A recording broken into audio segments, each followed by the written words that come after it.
Whenever possible, Power Query translates the transformation steps that you take to the native language of the data source system. This moves the processing of the data back to the data source, because remember, Power Query is lazy. It tries to do the least amount of work whenever possible. So it sends back the work to source whenever it can.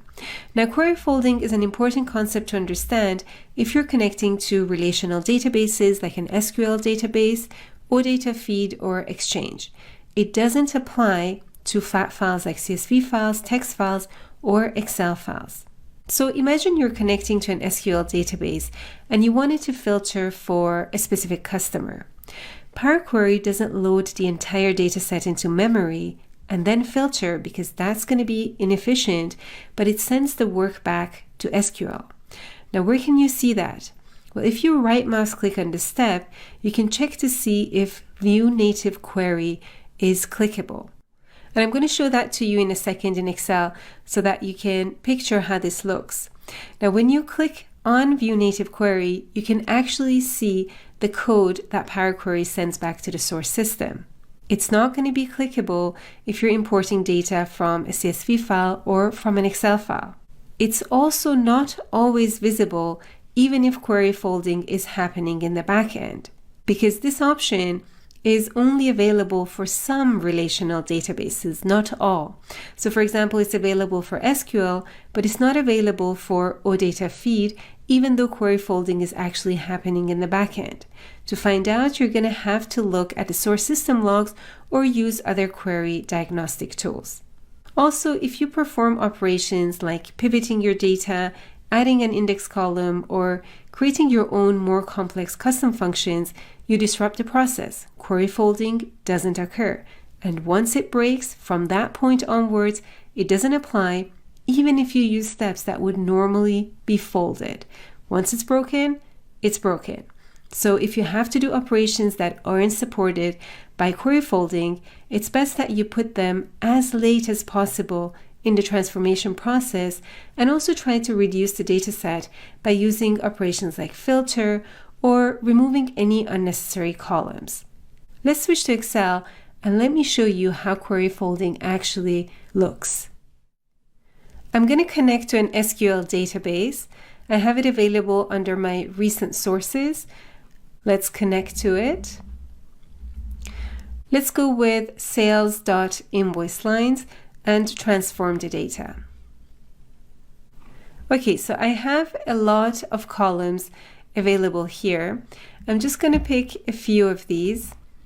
Let's go with description, quantity, and unit price. I'm going to right mouse click and remove other columns. Now check this out. When I right mouse click here, I can click on View Native Query. And what do I see here? I see a select statement. This is SQL language. Power Query is actually translating the step into SQL's language and sending it back to SQL. Now let's do something else. Let's add a filter. So for stock item ID, I'm just going to pick these 4 here and go with OK. Let's go and check out how Power Query has translated this. It's written this and sent it back to SQL. But now I'm going to do something that's going to disrupt the process. I'm going to go and pivot this. So let's go and pivot column. Let's say our values are sitting in quantity and OK. Now I'm going to right mouse click and View Native Query is not clickable anymore. I've broken it. I've disrupted the process. Now, even if I do steps that would normally be folded, so for example, if I just remove this column, that was folded before, but right now it's not folded anymore.